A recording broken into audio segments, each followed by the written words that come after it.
The first time my daughter-in-law called me trash, we were in a lavish ballroom packed with company employees.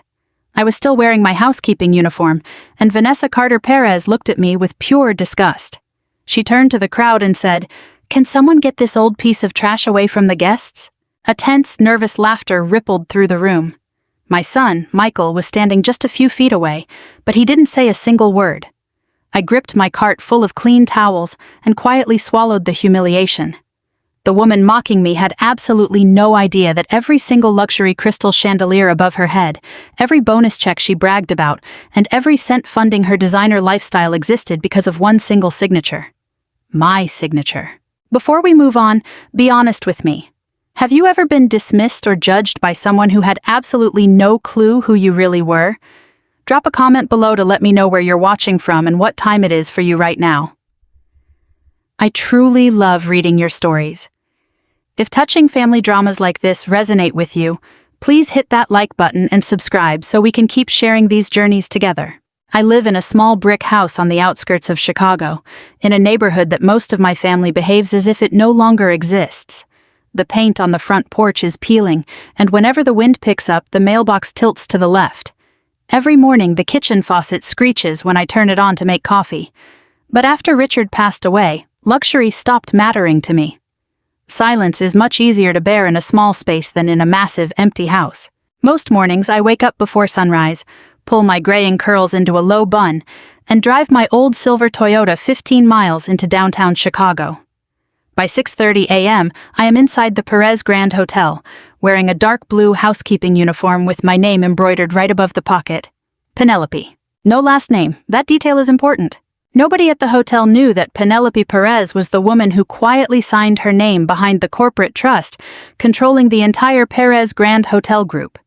To the staff, I was just another elderly woman pushing a laundry cart down the gold-trimmed marble hallways. Honestly, some days I preferred it that way. When people think you are invisible, they show you exactly who they are. That morning, I was in the laundry room folding towels alongside Angela Brooks. She let out a heavy sigh and rubbed her lower back, muttering that her knees were killing her today. I told her gently that she should sit down and take a break. Angela smiled, terrified that Vanessa might catch us resting.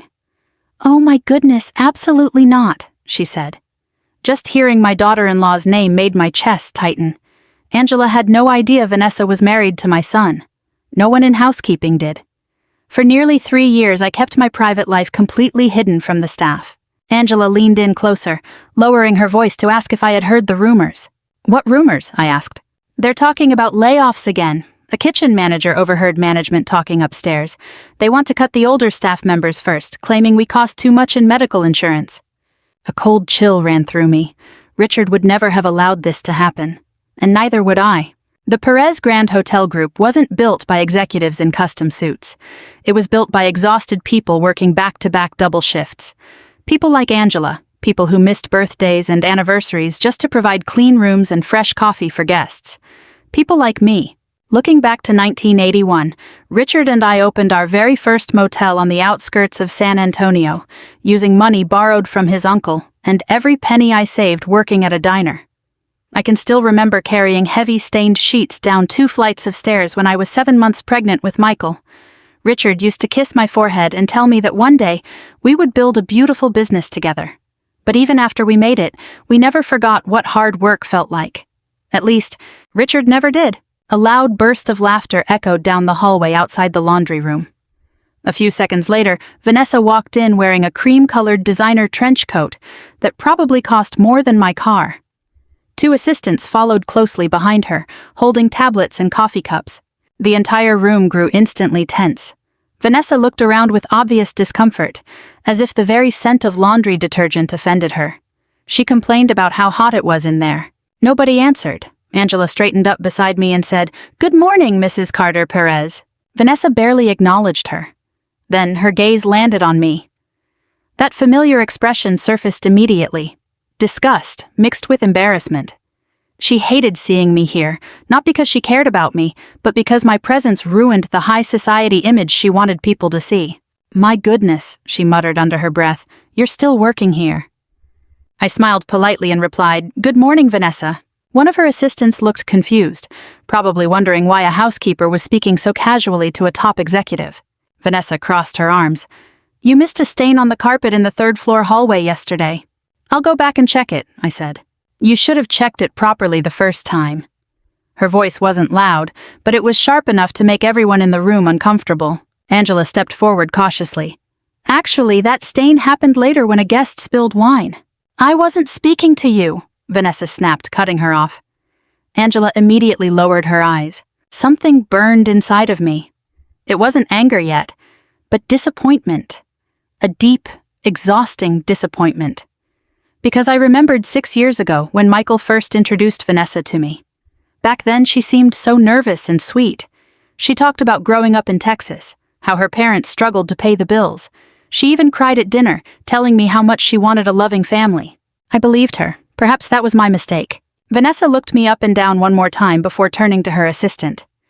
"We really need to enforce stricter grooming standards for the staff," she said. "This hotel is supposed to represent luxury."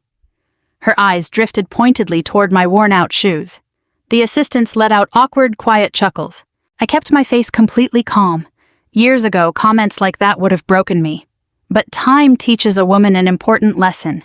Humiliation only holds power if you accept it. Vanessa turned sharply back to me.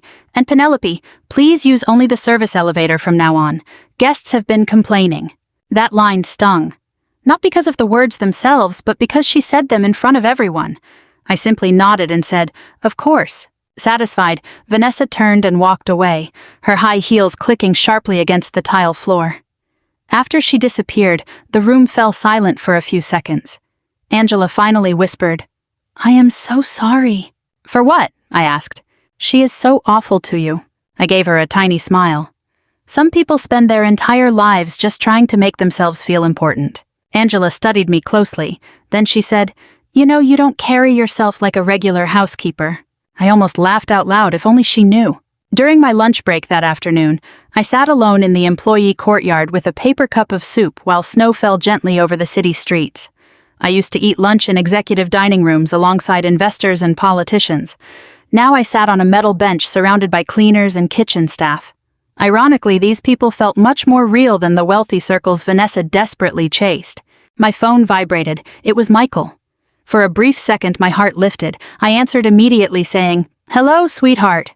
His voice sounded distracted. "Hey, Ma."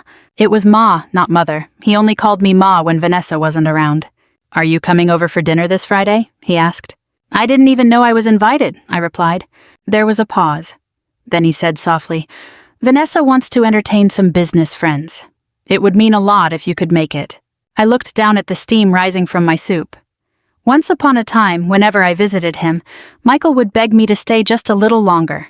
Now, even an invitation sounded like a negotiation. "I'll think about it," I said quietly. Another long silence stretched between us. Then he lowered his voice even further. "Ma, if you do come, maybe just don't wear your work uniform." That request hurt far more than Vanessa's insults. The cruelty of a stranger is painful, but when humiliation comes from your own child, the heartbreak cuts straight to the bone. After hanging up, I sat there for a long time, watching the snow accumulate along the edges of the courtyard. For the first time in years, I began to wonder if my silence was turning into weakness. Friday night was colder than usual. The freezing Chicago wind howled through the skyscrapers, stinging my cheeks. I stepped out of my Toyota and looked up at the glass tower where Michael and Vanessa lived. Their penthouse sat near the very top, glowing warmly against the dark winter sky like a distant dream. Richard used to love buildings like this, not because they were expensive, but because he admired what human hands could accomplish when people worked together.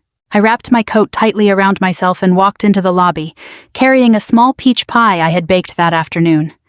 Michael used to beg for this pie on his birthdays when he was a little boy. Back then, he would sit on the kitchen counter, swinging his legs while watching me bake, joking about not burning the crust.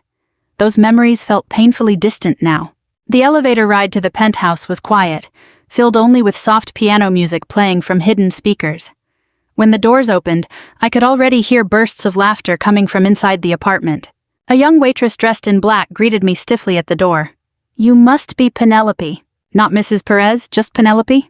I smiled politely and said, "Good evening." The penthouse looked like something straight out of an architectural magazine. Floor-to-ceiling windows overlooked the glittering Chicago skyline. Crystal chandeliers reflected light across polished marble floors. Every single inch of this place seemed meticulously designed to impress. But despite its beauty, the apartment felt cold. Not physically cold, but emotionally barren. Vanessa appeared a moment later, wearing a tight emerald green gown with diamonds sparkling around her neck. "Oh," she said, her tone dripping with disappointment. "You actually came." Ignoring her comment, I held out the dish containing the peach pie. "I brought dessert." Vanessa looked down at it as if I were handing her a bag of garbage. How rustic. Before I could answer, two elegantly dressed couples walked out of the dining room. Vanessa's face instantly lit up. "There she is," one of the women said. "Vanessa, your apartment is absolutely incredible." Vanessa laughed dramatically. "Thank you. Michael and I barely have time to enjoy it because we practically live at the company." The way she said "my company" made my stomach wrench. Michael finally emerged from the hallway dressed in a dark suit. The moment he saw me, a flash of guilt washed over his face. "Ma," he said softly. He gave me a quick, almost nervous kiss on the cheek, then glanced at Vanessa as if checking her reaction. That pained me more than I wanted to admit. Vanessa clapped her hands lightly. "Everyone, this is Michael's mother, Penelope." One of the men smiled politely and said, "Nice to meet you." Before I could even respond, Vanessa casually added, "She works as a housekeeper at one of my hotels. She likes to keep herself busy." The atmosphere in the room shifted instantly. The slight smiles, the awkward nods. It was that subtle shift people make when they decide your social worth.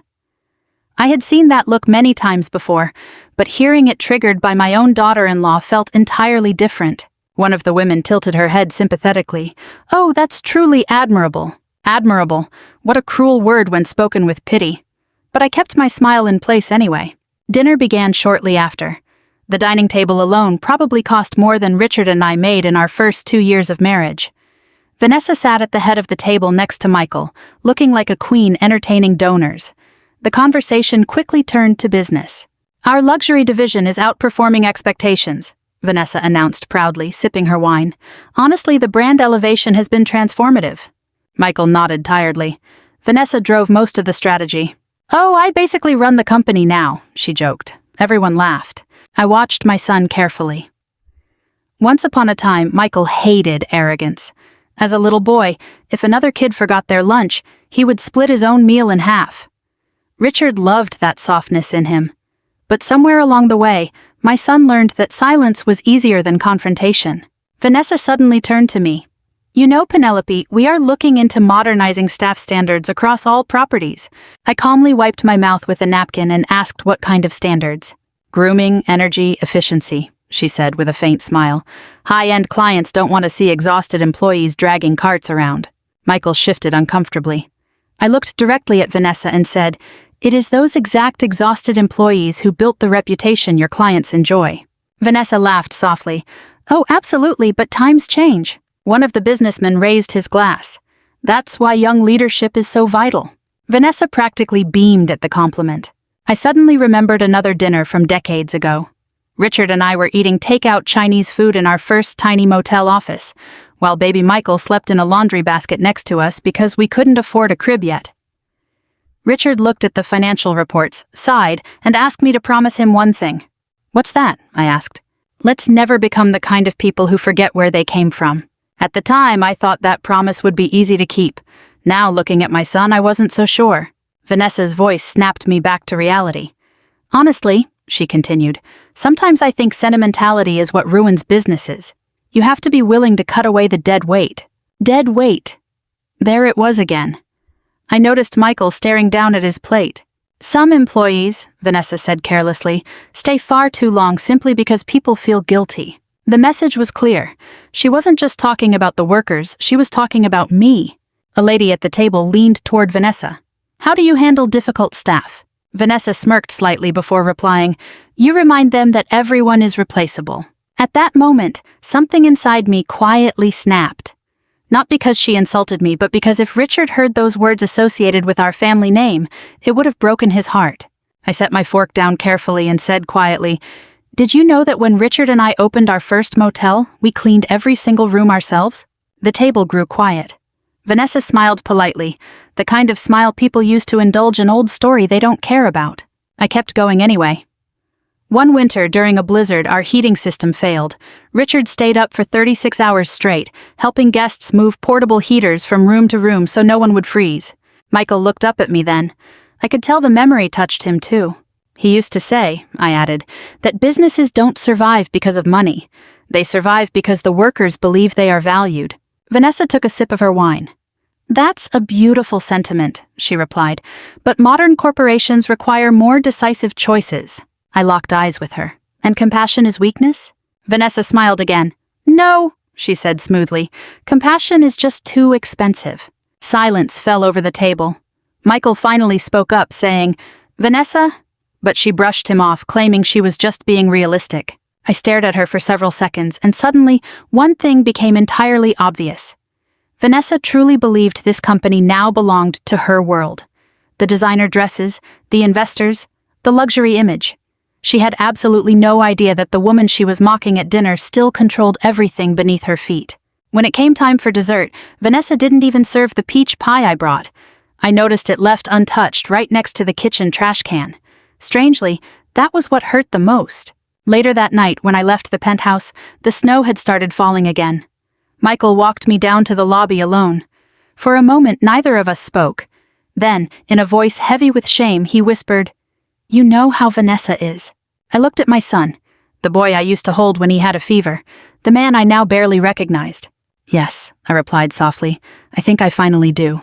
The law firm of Whitmore and Green sat on the 22nd floor of an old stone building overlooking Lake Michigan. Richard used to joke that Margaret Whitmore chose the location because it looked imposing enough to scare dishonest people away before they even stepped through the door. When I stepped off the elevator on Monday morning, the familiar scent of leather-bound books, coffee, and polished wood greeted me. Some things never change. Margaret's assistant welcomed me warmly. Mrs. Perez, she's waiting for you. Mrs. Perez. It's funny how differently people talk to you when they know your last name. The moment I walked into her office, Margaret stood up.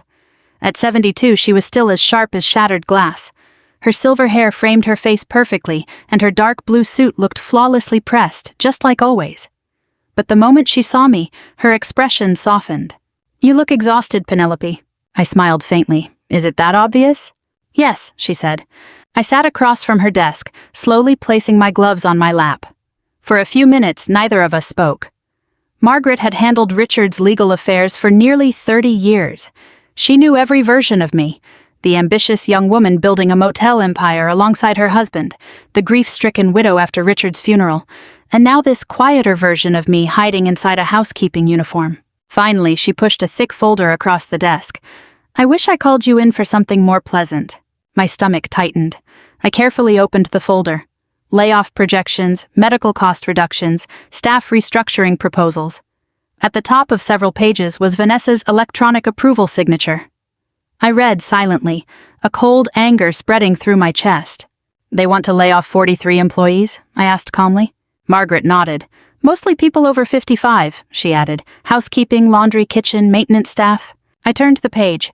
Projected annual savings, insurance reduction targets, replacement labor estimates. The words sounded so clean on paper, completely detached from humanity, just numbers. But I knew those numbers. Angela's husband, who was battling cancer. Mr. Delaney from maintenance raising his disabled son. Maria from laundry helping raise 3 grandchildren after her daughter passed away. Vanessa probably never bothered to learn a single one of their names. I slowly closed the folder. When was this submitted? 3 weeks ago. And Michael approved this? Margaret hesitated. It's complicated. No, I said softly, it's not complicated at all. The silence between us grew heavy. Finally, Margaret reached into her drawer and pulled out another document, handing it to me. It was Richard's trust agreement. Even after all these years, seeing his signature still made my heart ache. My fingers traced the page gently. Richard updated the trust 6 months before he passed, Margaret said quietly. Do you remember? Of course I remembered. Richard knew the cancer was spreading back then, even though he put on a brave face for Michael. He spent his final months meticulously preparing everything. Not for himself, but for me, for the company, and for our son. You still hold the controlling interest through the trust, Margaret continued. 51%. Michael remains the chief operating officer, but the final decision rests entirely with you. I stared out the office window at the gray Chicago skyline. When Michael was young, I whispered, Richard believed he would naturally grow into a leader. Margaret clasped her hands together. Richard also worried that Michael was too desperate for approval. That hit the painful truth perfectly. Michael always hated letting people down. Even as a child, if two friends fought at school, Michael would cry trying to make both sides happy. If Richard raised his voice, Michael would immediately blame himself even if he did nothing wrong. He had a tender heart, and tender hearts often attract controlling people. Margaret studied me closely. Did you ever tell Michael the trust was entirely under your control? No, I said. Why? Because I wanted my son to love me, not to let money stand between us. But I couldn't say that out loud. Instead, I looked down at Richard's signature again. I wanted Michael to earn his confidence, I whispered. Not inherit it. Margaret nodded slowly. Then she reached for another folder. This one might be harder to swallow. Inside were expense reports, luxury event expenditures, private travel reimbursements, and designer consultant invoices. I frowned. Am I looking at Vanessa's spending? The numbers were staggering. A single dinner event cost nearly $80,000. Another page showed company funds being used for influencer collaborations and personal branding. She charged this to corporate entertainment? I asked. Yes, I snapped my head up. Does Michael know? I suspect he signs whatever she puts in front of him, Margaret replied. That sounded exactly like my son lately. Too tired to fight, too eager to avoid conflict. Margaret leaned back in her chair. There's more. She handed me several printed emails. One message from Vanessa read, older staff members compromise the luxury aesthetic. Younger hires create a more aspirational brand image. Another read, sentimentality is eroding our profit margins. I read every single word slowly. By the time I finished, my hands were shaking, not from shock, but from heartbreak. The Perez Grand Hotel Group was once known as one of the best employers in the hospitality industry. Richard used to visit the hotel kitchens on holidays to thank the staff working the shifts. 20 years ago, when a cleaner's wife passed away unexpectedly, Richard secretly paid for the funeral out of his own pocket. He believed employees were family. Vanessa saw them as replaceable ornaments. Margaret's voice softened carefully. Penelope, if these layoffs happen, lawsuits will follow. The age discrimination claims alone could destroy public trust. I closed my eyes briefly. For years I hid myself away because the grief of losing Richard changed me. Without him by my side, the public spotlight felt unbearable. Honestly, a part of me hoped Michael would find his footing on his own. But perhaps my silence allowed something ugly to grow. Margaret watched me silently for a moment before speaking again.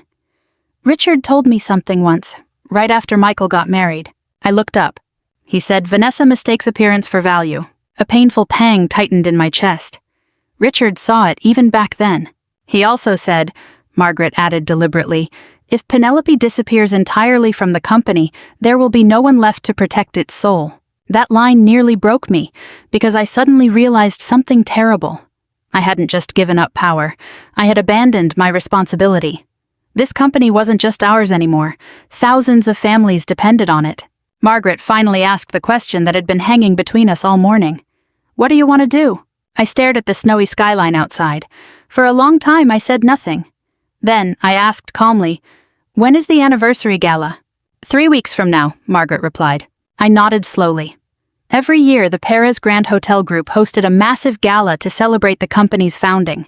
Investors, executives, media, and board members all attended. Vanessa absolutely loved that event. It was her favorite stage. Margaret narrowed her eyes slightly. Are you going to attend, Penelope? Yes, I said, and I think it's time we update the guest list. For the first time all morning, a faint smile appeared on Margaret's face. Excellent. I stood up and grabbed my coat, but stopped near the door before leaving the office. Margaret, I said. Yes? If Richard were here, my voice cracked slightly, would he think I failed Michael? Her expression softened completely. No, she said firmly. I think Richard would believe you were trying to protect him, out of love. The elevator ride down felt incredibly heavy. Not because I feared the confrontation, but because deep down I knew something had shifted. For years, I convinced myself that silence was a form of kindness. But my silence was protecting the wrong people. Between the housekeeping uniform and the corporate lies, my family had forgotten what the name Perez actually stood for. Maybe it was finally time to remind them. The break room in housekeeping smelled of burnt coffee and bleach. By 7 a.m., most of us were already exhausted. Angela sat hunched over a small plastic table, rubbing her wrists, while Maria from laundry silently counted coins from her wallet near the vending machine. I stood by the counter, stirring powdered creamer into stale coffee, noticing how quiet everyone had become lately. Fear changes the atmosphere of a workplace. People don't laugh as loudly anymore. They whisper more. They look over their shoulders before speaking.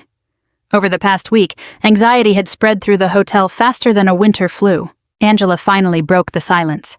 "My husband's treatment got delayed again," she murmured. Maria looked up instantly. "Why?" "Insurance paperwork issues," Angela said, forcing a smile that fooled no one.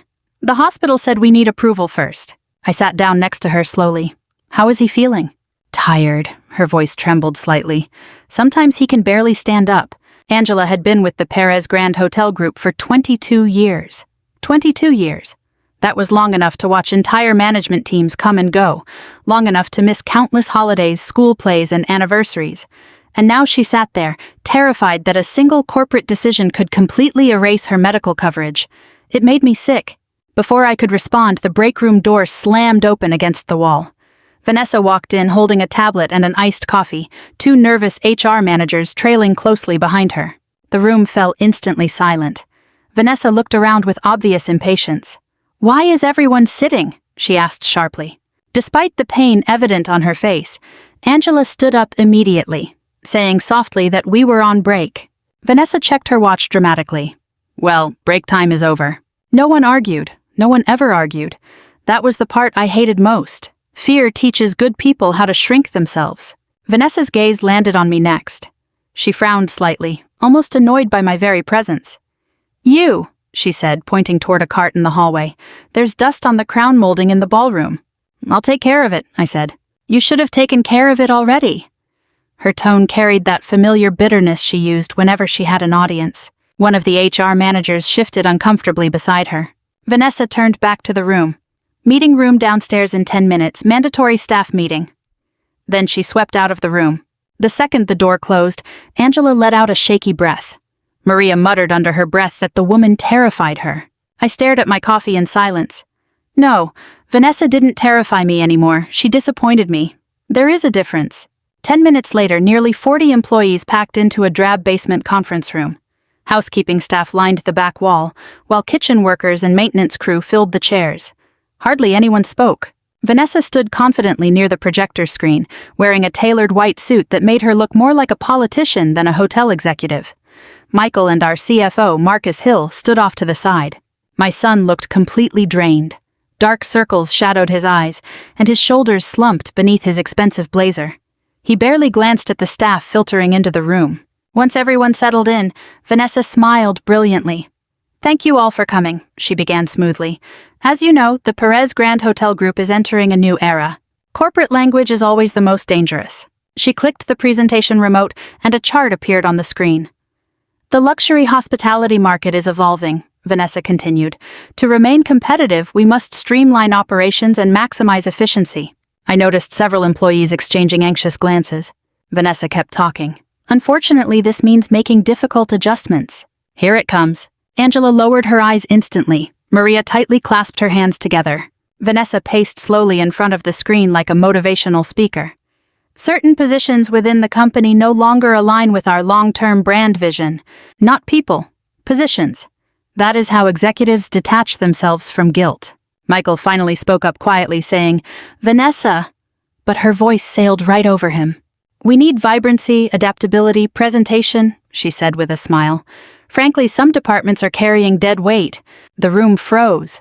Dead weight. I saw Angela flinch instinctively beside me, Maria's eyes instantly filled with tears. A maintenance worker in the back muttered a quiet curse. Vanessa ignored it. "We will begin evaluating staff performance immediately," she announced. "Those unable to meet the updated criteria will be released from their duties." Released. A beautiful word used to sanitize the destruction of someone's livelihood. I looked at Michael. He stared silently at the table. Not protecting them, not stopping her, just surviving beside her. Somehow that hurt more than Vanessa's cruelty. A young housekeeper in the back raised a trembling hand. What about the medical benefits? Vanessa's expression barely changed. Those details are still being finalized. The young woman swallowed hard. My mother has surgery next month. Vanessa sighed with impatience. This is exactly the kind of sentimentality that compromises business decisions. Right then, I felt something shift inside me. It wasn't anger, not yet. It was something much colder. Resolve. Angela spoke up beside me suddenly, her voice cautious but respectful. Some of us have given decades to this company. Vanessa looked right at her. And the company compensated you for that labor. Angela's face fell. I couldn't stay silent a second longer. Loyalty is not a liability, I said calmly. Every head in the room turned to look at me. Vanessa blinked slowly, looking entirely caught off guard.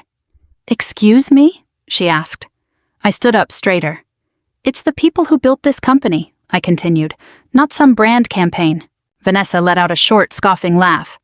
This conversation is way above your pay grade, Penelope. A few awkward giggles rippled through the room. My cheeks burned, but I kept my expression perfectly calm. Vanessa stepped closer. You're just a housekeeper, she said in a tone that wasn't quite a shout, but was sharp enough to cut. You don't understand high-level strategy. The silence that followed was suffocating. Then, looking me up and down in front of everyone, she added, Frankly, this hotel already has enough old trash cluttering the hallways. Angela gasped. Maria looked absolutely horrified. Even Marcus Hill shifted uncomfortably. But Michael said nothing, not a single word.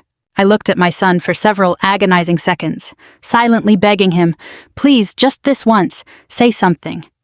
But he just rubbed his forehead tiredly and stared at the floor. In that moment, a devastating realization washed over me. Michael's silence wasn't because he agreed with Vanessa. He was just protecting himself from conflict. That kind of weakness destroys a family from the inside out. Vanessa turned away dismissively. Meeting adjourned. The staff began to filter out in silence, many wiping tears from their faces. Once the room cleared, Angela lingered near me. I am so sorry, she whispered again. I forced a small smile. You have nothing to apologize for. But inside, a heavy weight settled in my chest. This company used to stand for something beautiful. Richard used to know every employee's name. He attended their funerals, their kids' graduations, and their retirement dinners. He believed that business without humanity was poison, and now his son was standing by silently, watching workers get degraded like disposable objects. As the room emptied, I stayed behind to gather some stray papers left on the tables. That's when I noticed someone approaching quietly. It was Olivia Reed, a young administrative assistant. She looked incredibly nervous. Mrs. Perez, she said. Yes, Olivia? She glanced warily toward the hallway, then slid a folded envelope into my hand. You didn't get this from me. I frowned slightly. What is it? Internal HR projections, she whispered, along with photocopies of executive expense approvals. My pulse slowed. Why are you giving this to me? Olivia looked toward the door once more. Then she said softly, Because good people are terrified, and someone has to stop her. Before I could answer, she hurried away. I looked down at the envelope in my hands. Heavy, substantial, dangerous. Slowly, I slipped it into my bag. Then I looked around the empty conference room one last time, taking in the polished tables, the expensive lighting, and the framed corporate slogans on the walls. For the first time in years, I didn't feel like a tired old housekeeper. I began to remember exactly who I was. I didn't open Olivia's envelope until well after midnight. The house was dead quiet, save for the ticking of the kitchen clock and the distant hum of the wind outside. Snow clung silently to the glass while I sat alone at the dining table beneath an old chandelier Richard had installed himself nearly 30 years ago, its dim light casting a warm glow. I made tea first. Richard always said you should never face bad news without hot tea. By the time I spread the documents out, my hands were ice cold. Expense reports, internal approvals, luxury travel invoices billed directly to the Perez Grand Hotel Group. I adjusted my reading glasses and kept flipping pages. Private spa bookings, designer clothing reimbursements, a $70,000 promotional dinner in Manhattan, and a 3-day executive retreat in Napa Valley that clearly featured more champagne than meetings. All approved under Vanessa's department. My jaw tightened, but then I saw something even worse. Projected payroll cuts, employee termination recommendations, healthcare liability calculations. It was all there in black and white. Vanessa wasn't just trying to impress investors. She was funding her lavish lifestyle by stripping away the security of people who had given decades of their lives to the company. I closed the folder carefully and leaned back in my chair. For several minutes, I just stared into the darkness of my kitchen. I thought about Angela, about Maria, and about the fear in that meeting room. Beneath it all lay a painful truth I could no longer ignore. I had allowed this, not intentionally, but silence comes with a cost. My phone rang suddenly, startling me. It was Margaret. I answered immediately. "Is everything all right?" "Marcus wants to meet tomorrow morning," she said, cutting straight to the point. "Privately." "About Vanessa?" "Yes," her tone said the rest. The next morning, just past 8 a.m., I walked into a small cafe a few blocks from corporate headquarters. Marcus Hill sat alone in a back corner, dressed in a dark overcoat, looking like a man who hadn't slept in weeks. He stood up awkwardly when he saw me. "Mrs. Perez?" I offered a faint smile. "You can still call me Penelope." He hesitated before sitting back down. Marcus had been with the Perez Grand Hotel Group for 15 years. Richard trusted him deeply because he valued honesty over charm, which meant if Marcus looked this tense, the situation was severe. The waitress brought our coffee, and neither of us spoke. Finally, Marcus slid a thin tablet across the table. "I don't know how much Margaret has already told you. Enough to know I should have stepped in sooner." Marcus let out a heavy breath. "Vanessa's spending has escalated dramatically over the last 18 months. I opened the financial reports. The screen was filled with numbers: marketing inflation, luxury consulting fees, questionable reimbursements funneled through executive accounts. Then I noticed something else. These approvals," I said softly, "they still require authorization from the trust." Marcus nodded. Every major expenditure within the Perez Grand Hotel Group ultimately had to pass through the family trust Richard established before he passed, and I remained the sole trustee.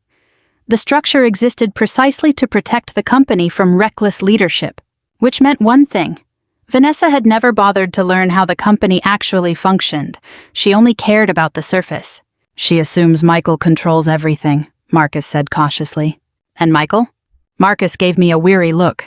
"Your son signs whatever document keeps the peace at home." That hurt, because it was true.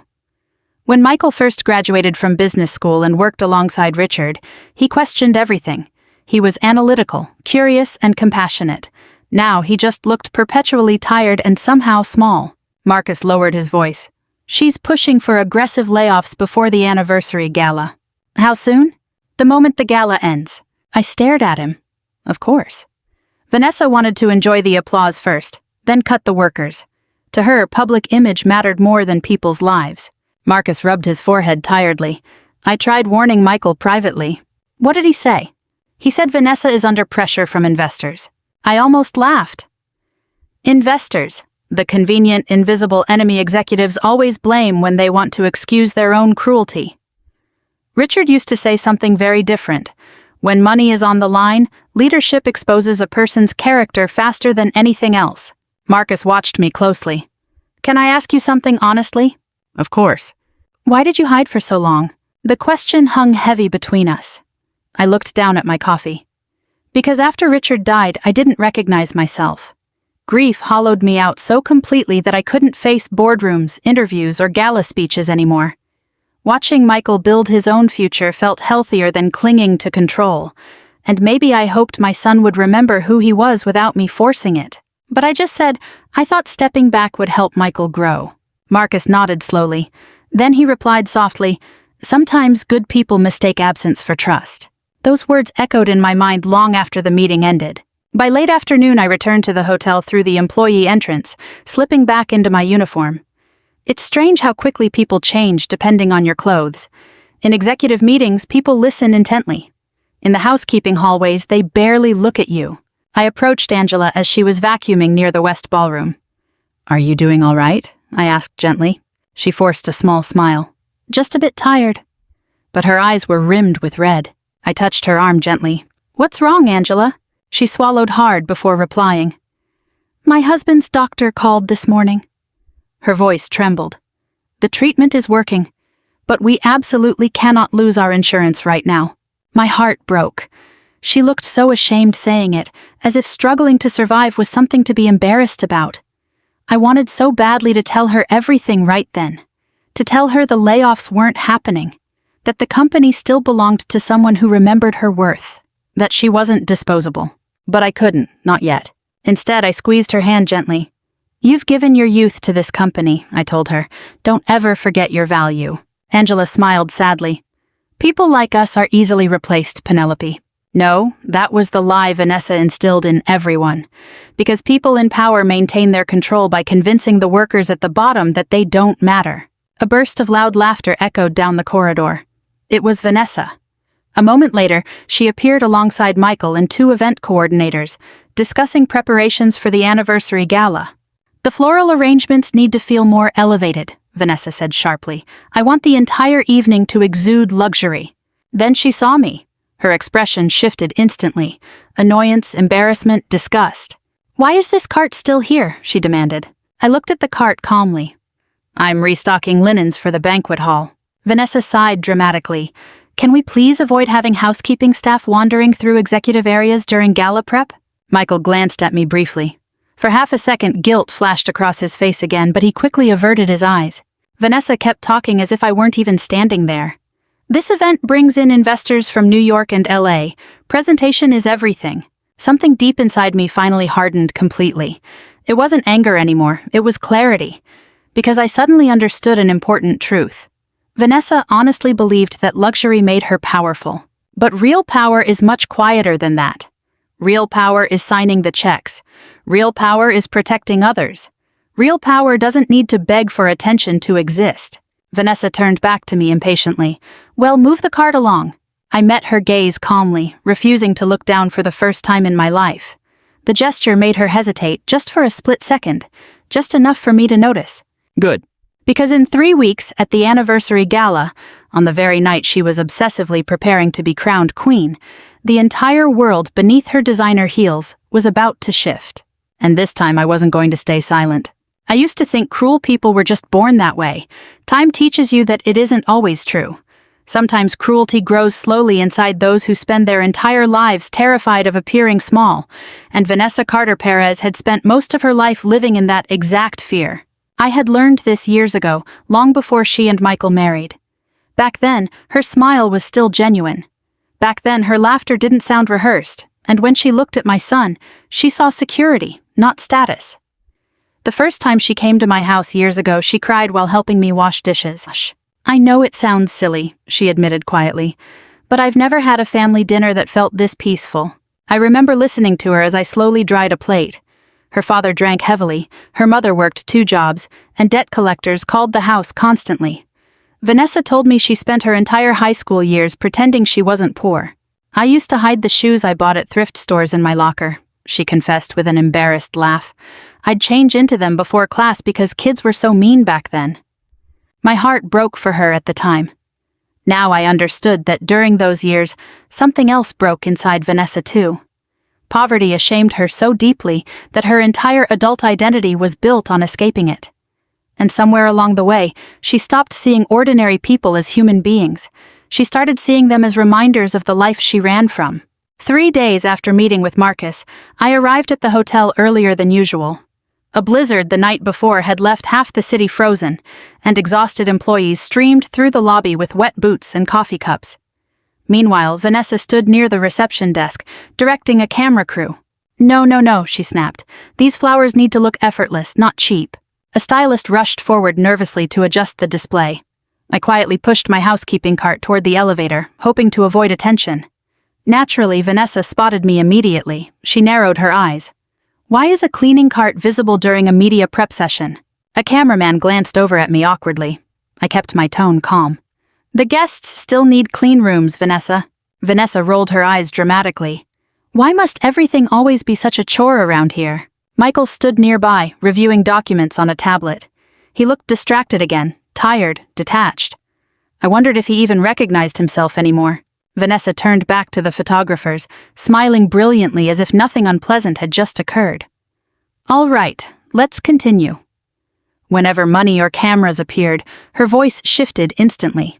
That was Vanessa's true talent, changing faces. By lunchtime, clips from the hotel's social media video were already online. Olivia showed me one while we were folding sheets in the supply room. Vanessa stood beneath a crystal chandelier, speaking eloquently about the future of luxury hospitality. The video already had thousands of likes. "She's very photogenic," Olivia admitted cautiously. "Yes," I said softly. "She is." Personal charm was never Vanessa's problem. A lack of empathy was. Olivia hesitated, lowering her voice. "I found some more expense approvals." I looked up immediately. "How bad?" She bit her lip. "Worse than before." After my shift that evening, Olivia met me secretly in the underground parking garage. She looked terrified the entire time. "If anyone finds out I gave you these," she whispered. "I won't let that happen," I assured her. She handed me another envelope. Inside were executive ledger records directly linked to Vanessa's office. Personal luxury shopping charged to marketing accounts, influencer gifting programs that were never delivered, and a jewelry purchase disguised as branding consultation fees. I stared at the totals in disbelief. Millions, not thousands, millions. "And Michael?" I asked quietly. "Did he see these?" Olivia looked away uncomfortably. "I don't think he reads what he signs anymore." The answer stung because I already knew it was true. Michael used to question everything. When he joined the company after business school, Richard taught him carefully: scrutinize contracts, listen more than you speak, respect the staff, and never treat company money as personal wealth. But grief changes a person. So does marriage, especially when love slowly turns into emotional survival. The next morning, Marcus called, requesting another private meeting. This time, we met in his office before the executives arrived. Piles of financial reports covered his desk. He looked even worse than before. "Tell me honestly," he said quietly after closing the door. "How far are you willing to go?" I frowned slightly. "What do you mean?" "Vanessa believes she will ultimately take over completely as CEO." He pushed another document toward me. "She's already discussing future restructuring plans with investors." I read through the proposal carefully. Luxury rebranding, executive expansion, massive layoffs, increased automation, and cutting employee housing benefits. Everything Richard despised. A wave of nausea hit me. "She's trying to build a company out of nothing but mirrors," I whispered. Marcus nodded grimly. "She believes investors value image over loyalty. Richard used to say that investors follow confidence temporarily, but employees determine if a business survives permanently." I sat down slowly. "Marcus, why haven't you resigned?" He smiled tiredly. "Because someone has to protect what's left." That answer stayed with me all day. Protect what's left. By early evening, gala rehearsals completely occupied the hotel ballroom. Under Vanessa's supervision, designers carried floral arrangements across the marble floors while catering staff tested menu samples. I quietly wiped tables near the stage, pretending not to listen. Vanessa stood with several event coordinators, reviewing the guest list. "These donors need priority seating," she instructed, "and make sure the staff remains invisible during the cocktail hour." Invisible. There was that word again, as if the workers' very existence ruined the luxury. A young coordinator asked nervously, "Do we need to reserve a seat for Mrs. Perez?" Vanessa froze briefly, then laughed easily. "Oh, Penelope won't be attending an event like this." I almost smiled to myself from across the room. "You have no idea, my dear." Halfway through the meeting, Michael finally walked into the ballroom looking exhausted. Vanessa immediately went to him. "Did you review the investor briefs?" "Not yet." "You need to focus, Michael."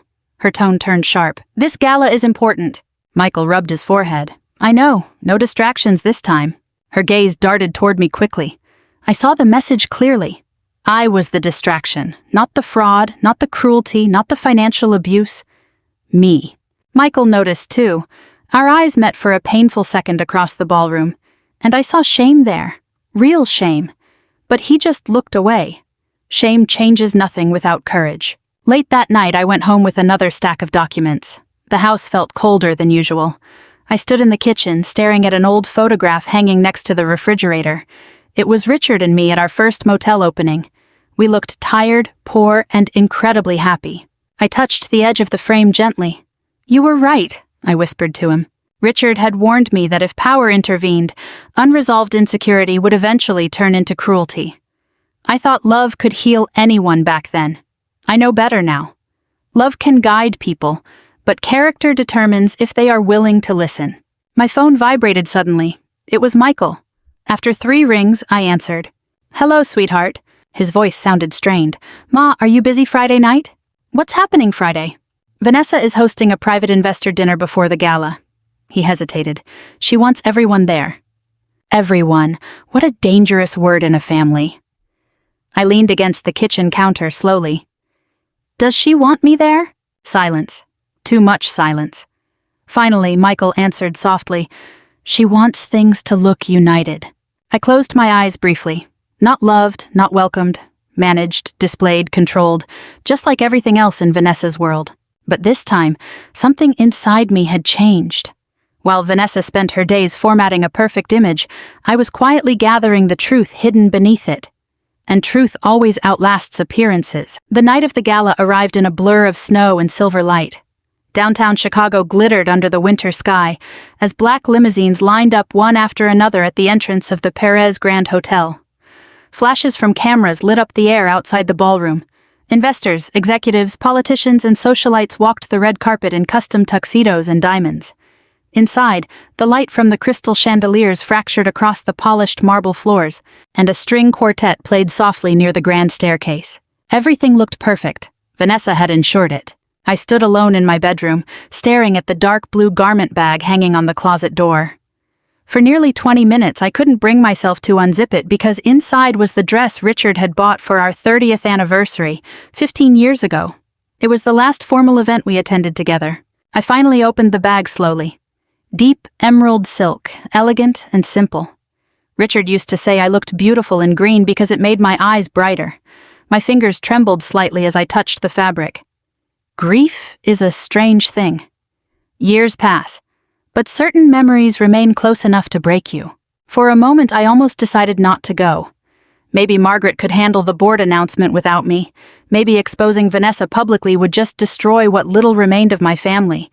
Maybe silence was still kinder. Then I thought of Angela crying over her husband's medical bills. I thought of Maria counting coins at the vending machine. I thought of Vanessa calling human beings dead weight. Suddenly, my hesitation vanished. An hour later, I stood before the mirror, putting on the pearl earrings Richard had given me with steady hands. For the first time in years, I didn't look like an invisible housekeeper. I looked like Penelope Perez again. The drive downtown felt like a dream. Snow fell across Michigan Avenue, the holiday lights reflecting on the frozen sidewalks. Chicago was beautiful in the winter, but the loneliness always felt sharper in the cold. When I finally arrived outside the hotel, reporters crowded the entrance. No one recognized me at first, until a valet service coordinator suddenly widened his eyes. Mrs. Perez, I smiled gently. Good evening, Daniel. His face went entirely pale. After that, word traveled fast. By the time I walked through the lobby, whispers were already moving among the staff. It's her. Oh my goodness. Is that Penelope Perez? The energy around me shifted instantly. Some staff members stood up straighter, nervous. Others just stared in disbelief. And inside, a quiet sadness washed over me once more. The same woman, different clothes, entirely different treatment. That alone spoke volumes about what was wrong with this world. The entrance to the ballroom gleamed with golden lights and towering white floral arrangements.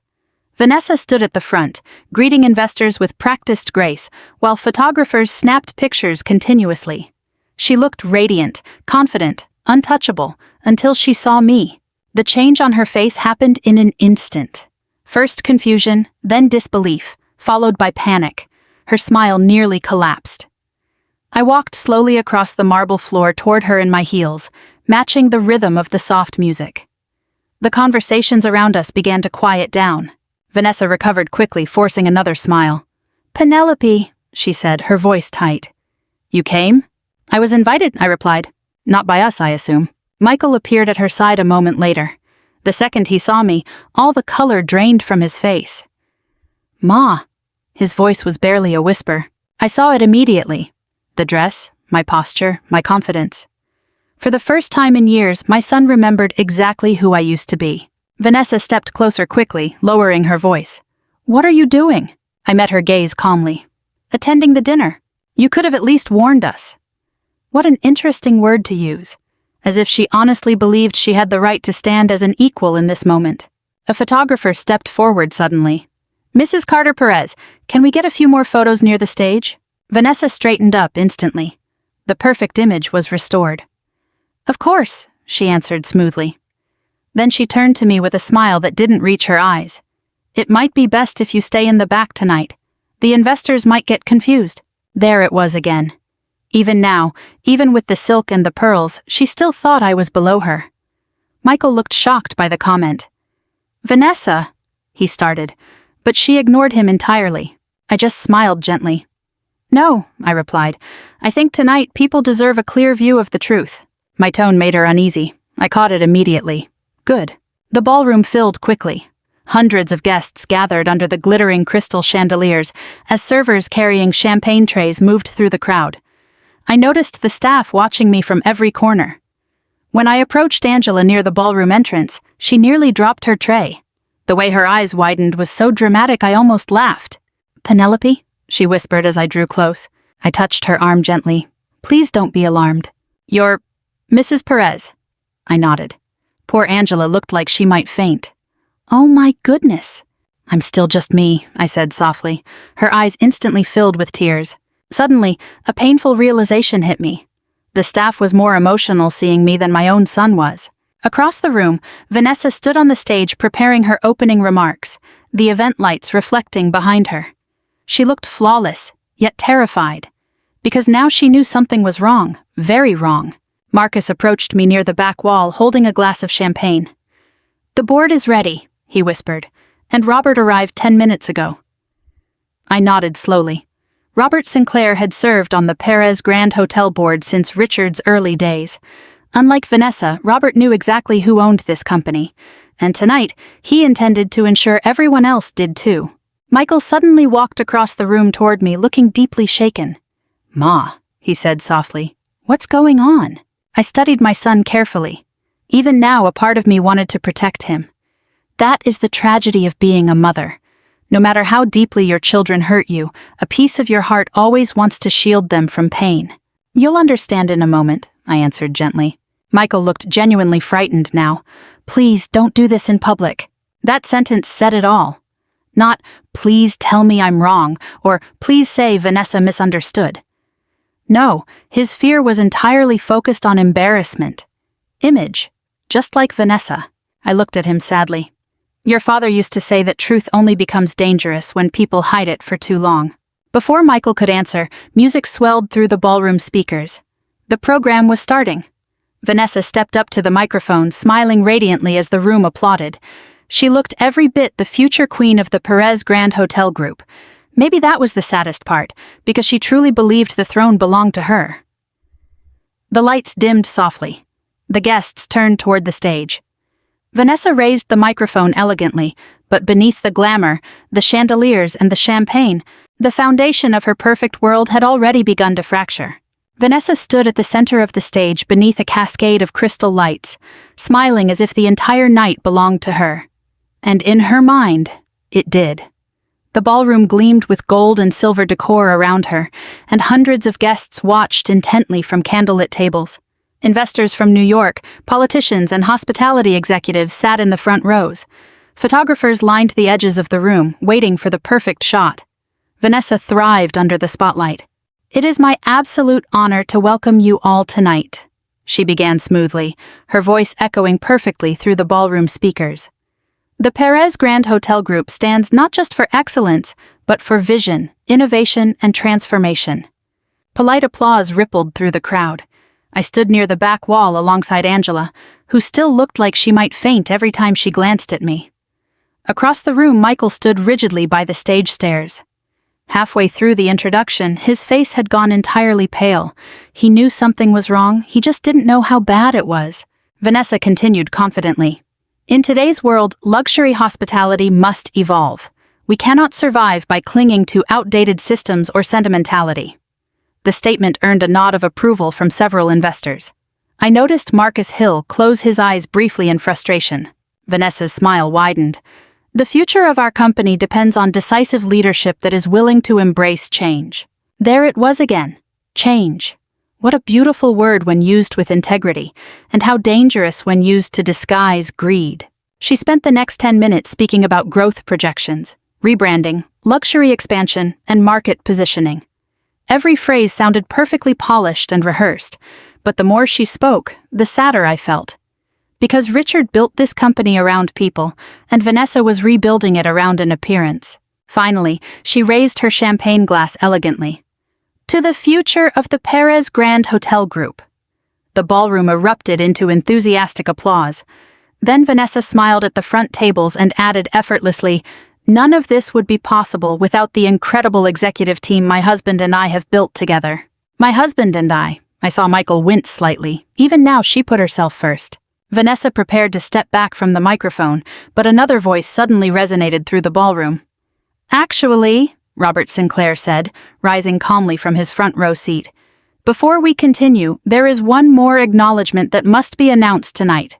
The entire ballroom fell completely silent. Vanessa blinked in surprise. Robert walked slowly toward the stage, straightening his suit jacket. Even at 74, he carried a natural authority, the kind of man who never needed to raise his voice to command a room. Vanessa forced another smile. "Of course, Robert." He gently took the microphone from her hand. "I have served the Perez Grand Hotel Group for nearly 40 years, he began. "During that time, I have witnessed extraordinary leadership." His gaze swept slowly across the room. "I watched Richard Perez and his wife build this company from a single roadside motel into one of the most respected hospitality groups in the country." A murmur rippled through the crowd. Vanessa's smile froze. "While many in this room tonight believe they know who is leading this company," Robert continued, pausing deliberately, "very few understand who actually owns it." A dead, heavy silence descended. I saw Vanessa's posture stiffen instantly. Michael looked completely frozen. Robert turned slightly toward the ballroom entrance. "Tonight," he said clearly, "I want to formally recognize the controlling owner of the Perez Grand Hotel Group." My heart rate slowed down. Not accelerated, but slowed. When the truth is finally no longer hidden, it brings a strange, quiet peace. Robert offered a faint smile. "Mrs. Penelope Perez." The ballroom erupted into confused whispers. Everyone turned, searching the room for me. Vanessa actually let out a sharp, nervous laugh. "What?" she whispered under her breath. I stepped forward slowly, and suddenly the crowd parted for me automatically. Investors stared open-mouthed. The staff looked on in utter shock. A woman in the front row gasped, "Oh my goodness!" The sound of my heels clicking against the marble floor echoed through the space as I walked toward the stage. All the color drained from Vanessa's face. "No," she whispered. "No, that's impossible." Michael looked like he couldn't breathe. I carefully stepped up the stage stairs while photographers all around began snapping pictures frantically. When I reached Robert, he respectfully offered me his arm. The gesture nearly brought tears to my eyes because, in that moment, the public respect from an outsider far exceeded anything my own family had given me in years. Robert gently handed me the microphone. The entire ballroom was dead quiet. Vanessa stared at me, her eyes wide with panic and confusion. "This isn't funny," she hissed desperately to Michael. But Michael didn't answer. Deep down, my son already knew the truth. He just never imagined it would arrive quite like this. Robert gestured to the large presentation screen behind us. Within seconds, the legal trust documents appeared before the eyes of every guest in attendance. Perez Family Trust. Controlling owner, Penelope Perez. Authorized financial signatory, Penelope Perez. A collective gasp echoed through the room. Vanessa instinctively took a step back. "No," she said again. "There must be some mistake." Marcus slowly stood up from his seat in the front row. "There is no mistake," he said firmly. All eyes turned to him. "As Chief Financial Officer, I can confirm that all major financial authorizations within the Perez Grand Hotel Group require approval through the Perez Family Trust, and Mrs. Penelope Perez has always been the sole controlling trustee." The shock hit Vanessa so intensely that she looked like she was in actual physical pain. Then came the final, devastating blow. Marcus looked directly at her. "That includes every single executive compensation check issued over the last several years." The room instantly erupted into a roar of whispers. Vanessa's breathing grew shallow and uneven. Slowly, almost mechanically, her gaze shifted to me. Suddenly, she understood. Every paycheck, every lavish bonus, every designer reimbursement bill, every bit of the glamorous lifestyle she bragged about, had been signed off by the very woman she called trash. My son looked completely broken. It wasn't anger. He was devastated because for the first time, Michael truly saw the full destruction caused by his silence. Vanessa shook her head frantically, whispering to me, "You were doing housekeeping? Why? Why would you do that?" I looked at her calmly. "To understand how the staff was being treated." The answer carried more weight than any shout ever could. Vanessa's mouth hung slightly open. Around us, the staff stood frozen in disbelief. I noticed Angela openly weeping near the ballroom entrance. Maria covered her mouth with trembling hands. Many of them finally understood why I listened when no one else would. This company had never stopped belonging to me. Vanessa turned sharply to Michael. "You knew!" His handsome face twisted in agony. "No." That answer completely shattered whatever confidence she had left. Because if Michael didn't know, then her entire world had been built on an assumption. A highly dangerous assumption. She looked back at me, her voice filled with desperation. "You humiliated me on purpose." I looked at her quietly. "No, Vanessa," I said softly. "You brought the humiliation on yourself." The silence that followed felt incredibly long. Then, Robert stepped beside me once more. "Additional announcements regarding company leadership and restructuring will follow," he calmly informed the guests. "But tonight we felt it necessary to recognize the lady whose integrity has protected this company since long before many of us in this room ever joined." Somewhere in the back, a slow clapping began. Then another and another, until the entire ballroom resonated with thundering applause. It wasn't for charm or branding or image, it was for dignity. With tears in my eyes, I looked out at the crowd. Standing beneath the crystal lights, as the empire Richard and I built finally found its soul again, I realized something unexpected. I didn't feel powerful. I felt free. The applause lasted far longer than Vanessa could handle. I saw it all over her face. Every single clap felt like another crack in the perfect image she had spent years building. She stood frozen at the center of the stage, breathing heavily as camera flashes continued to illuminate the room. Investors whispered behind raised champagne glasses. The staff stared openly now, no longer hiding their shock. For the first time since I met her, Vanessa looked completely small. Not because she lost her power, but because the truth had stripped away her performance. Michael remained motionless, staring blankly at me from the stage stairs, as if he no longer recognized the woman he had quietly pushed into the background for years. Maybe he didn't. Maybe, without realizing it, I had faded away so completely that even my own son forgot who I used to be. Robert leaned in quietly. "Would you like to continue?" I looked across the ballroom at Angela crying softly against the back wall, at Maria tightly holding another cleaner's hand, and at the servers standing motionless beside their silver trays. I looked at Vanessa, whose perfect world had just collapsed beneath her designer heels. Suddenly I realized this moment wasn't about revenge, it was about accountability. I walked slowly to the microphone and the ballroom fell silent once more. "When Richard and I built the Perez Grand Hotel Group," I began softly, "we had only 12 rooms and a leaky roof." A few chuckles rippled through the crowd. I offered a faint smile. "Our very first guests complained because the water heater broke every other day. Richard fixed pipes all night, and I cleaned rooms while pregnant with Michael." My son immediately lowered his head. "We were poor," I continued, "but we promised each other something very important." I paused. "We would never forget the people doing the hardest work." A dead silence gripped the room. I turned slowly toward the staff standing along the ballroom walls. The housekeepers, the kitchen workers, the maintenance crew, the laundry staff, the servers. My throat tightened slightly. The wealthy guests rarely remember their names. A few employees began wiping tears from their eyes. Then I looked directly at Vanessa. Yet over the past few years, I have heard the employees of this company referred to as burdens. Vanessa swallowed hard. I continued calmly. "Dead weight. Old trash." This time, the silence became agonizing. Vanessa's face flushed bright red because now everyone understood. Those insults were no longer rumors. They came from her. I didn't raise my voice. I didn't need to. A quiet truth travels much farther than a scream. "I spent 3 years working in our own hotels wearing a housekeeping uniform," I said, "not because I was ashamed of my last name." I looked deliberately around the ballroom, but because I wanted to know if this company still remembered its soul. Across the room, Angela covered her mouth, weeping openly. I gestured gently toward the staff gathered by the walls. "These are the people who carried this company through holidays, blizzards, a pandemic, and their own personal tragedies." Then I looked back at Vanessa. And the reward for some of them was humiliation. Vanessa suddenly stepped forward sharply. "That's not fair," she snapped, her sudden outburst startling the entire room. She looked around desperately. "You are painting me as a cruel person." I looked at her steadily. "You called human beings dead weight." Vanessa's breathing was erratic. "I was talking about business efficiency." "No," I replied softly. "You were talking about people." A low murmur spread through the crowd. Vanessa turned instantly to Michael. "Say something." My son looked completely broken. His mouth opened slightly, then closed.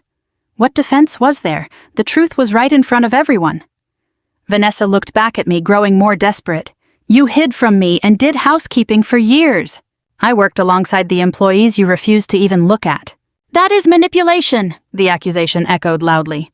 For the first time all evening, anger flashed within me. Not because she attacked me, but because even now, after everything, she still couldn't admit her faults. She still saw herself as the victim. I took a calm step closer. "No, Vanessa," I said softly. "Manipulation is pretending compassion weakens a company while secretly using corporate funds to pay for luxury dinners and personal branding." All the color drained from her face instantly. Michael snapped his head up. "What?" The ballroom erupted into whispers once more. Vanessa turned to him sharply. "Michael, don't listen to this right now." But Marcus Hill was already walking toward the stage holding a thin folder. He handed it directly to Robert, who opened the documents calmly before addressing the room. "An internal audit is currently reviewing executive spending behavior." Vanessa's voice raised completely. "You audited me?" The panic in her tone said everything. Michael stared at her in disbelief. "Vanessa, what is he talking about?" She gripped his arm tightly. "This is why your mother is doing this publicly. She wants to humiliate me." Humiliation. What an interesting word. I thought back to standing in that laundry room while she mocked my shoes. I thought back to her telling me to use the service elevator because a guest complained. I thought back to her calling me trash in front of the staff, but in her mind, only her humiliation mattered. Michael slowly pulled his arm away. "Did you abuse company funds?" Vanessa's eyes flashed with anger. "Oh, please, everyone spends company money." Marcus spoke up firmly from the side of the stage. "But not everyone charges luxury jewelry purchases to hotel accounts." Another gasp echoed through the ballroom. Vanessa looked completely cornered now, utterly desperate. And cornered people tend to expose their truest selves. Suddenly, she pointed directly at me. "This is all because she never accepted me." The room grew quiet again. Vanessa's voice cracked with emotion, looking completely frantic. "She looked down on me from the very beginning because I didn't come from money." The statement caught me by surprise. Not because it was true, but because she actually believed it. I looked at her sadly. "Vanessa, that's not true." "You've been judging me the whole time," she suddenly shouted. A sharp pang of sorrow hit my chest unexpectedly because, beneath all the arrogance and cruelty, I suddenly saw that scared, poor girl again. The girl who hid second-hand shoes in her high school locker. The girl terrified of feeling worthless ever again. But pain is no excuse for cruelty. Even so, I spoke gently. "I never cared where you came from." Vanessa let out a tearful, bitter laugh. "Easy for a billionaire to say." The ballroom fell into silence once more. I stared at her for several seconds before replying quietly, "Richard and I used to split a single hamburger for dinner because we couldn't afford two." Vanessa froze. "So, no," I continued softly. "I have never judged poverty." My voice hardened just a fraction. "What I judged was the way you treated others once you escaped it." That phrase carried more impact than anything else I had said all evening because, deep down, Vanessa knew it was the absolute truth. The silence that followed felt immense. Finally, Angela unexpectedly stepped forward from the back of the ballroom, her hands trembling slightly. "Mrs. Perez." I looked at her gently. Angela swallowed hard and spoke up loudly. "Last year, when my husband's treatments weren't covered, someone paid the balance anonymously." Vanessa looked confused. Angela's eyes brimmed with tears. "It was you." More and more staff members in the ballroom began whispering emotionally in agreement. Maria spoke next. "She helped pay for my grandson's surgery." Another voice added, "She paid for my daughter's textbooks." And another, "She never told anyone." I closed my eyes briefly. I never wanted recognition for those things. Richard and I simply believed that if you have the ability to help, you do it. That's all. But standing beneath those crystal chandeliers, listening to the employees step up one after another to defend me, I finally understood an important lesson. Real leadership is never built on fear. It is built on the lives you quietly protect when no one is watching. The ballroom never entirely regained its composure after that. Even when the music resumed and the servers awkwardly continued to pass champagne, the atmosphere had permanently shifted. People whispered behind their hands. Investors checked their phones anxiously. The staff looked at Vanessa differently now, not with fear, but with absolute clarity. And when your power relies entirely on appearances, clarity is incredibly dangerous. Shortly before midnight, I left the gala, not because I was overwhelmed, but because I was exhausted. When you carry years of silence and finally unveil the truth in public, a specific kind of weariness follows. By the time I reached my car, snow had coated the windshield in a soft layer of white. Chicago after midnight looked quieter, almost gentle. I drove through the empty streets alone, memories replaying in my mind. Michael running through hotel hallways in his socks as a child. Richard teaching him how to shake hands with staff properly. Vanessa crying in my kitchen years ago, confessing how ashamed she felt growing up poor. So much pain, so many opportunities to be better people. But somewhere along the way, we had failed each other in different ways. I had just taken off my earrings at home when a knock came at the front door. 3 quiet taps. I already knew who it was. Michael stood on the porch looking completely broken. Snow clung to his dark overcoat as the freezing wind howled around him. For a moment, he just stared at me without speaking. Tonight, he suddenly looked older. Not physically, but emotionally. I stood aside silently. "Come in." He walked in slowly, looking around the small house as if truly seeing it for the first time in years. The old sofa, the faded curtains, the framed photos on the walls. These were pieces of the life he had spent so much energy trying to escape. I instinctively moved toward the kitchen. "Do you still take a lot of sugar in your tea?" A faint, painful smile appeared on his face. "Yes." Neither of us spoke while the kettle heated. The silence between a mother and son is different from any other. It carries history. Finally, I placed a steaming mug on the kitchen table and sat across from him quietly. Michael held the mug with both hands, but didn't drink. Finally, he whispered, "Why didn't you tell me?" There it was, not anger, not rage, but hurt. I looked at my own tea, choosing my words carefully. "Because I wanted you to be your own man, Michael." Michael let out a bitter laugh. "Well, that turned out wonderfully." His voice cracked slightly on the last word. My chest tightened painfully. "You were always capable, Michael." "No." He shook his head slowly. "Dad was capable. You are capable." I frowned slightly. "You built this company alongside him. You could have been too." Michael stared at the table for several seconds. Finally, he said the words I think he had been avoiding for years. "I knew Vanessa could be intense." Intense, what a careful word to excuse cruelty. "But I didn't realize..." His voice hitched. "I didn't realize how bad it had gotten." I watched my son quietly. "No, you knew." The words landed heavily. Michael snapped his head up. "You saw her humiliate the staff." Silence. "You saw her insult me." More silence. "You saw her mistake kindness for weakness." Tears instantly filled his eyes. Suddenly, he looked like a child again. Not an executive, not a husband, just a boy carrying a weight of guilt far too heavy for him. "I kept thinking things would settle down," he whispered. I closed my eyes briefly. That was Michael's greatest flaw. He believed avoiding conflict prevented damage. But sometimes avoiding conflict causes the greatest damage of all. "She controlled everything," he admitted quietly. Every conversation turned into an argument. My heart ached hearing that, not because it excused him, but because I recognized the exhaustion in his voice.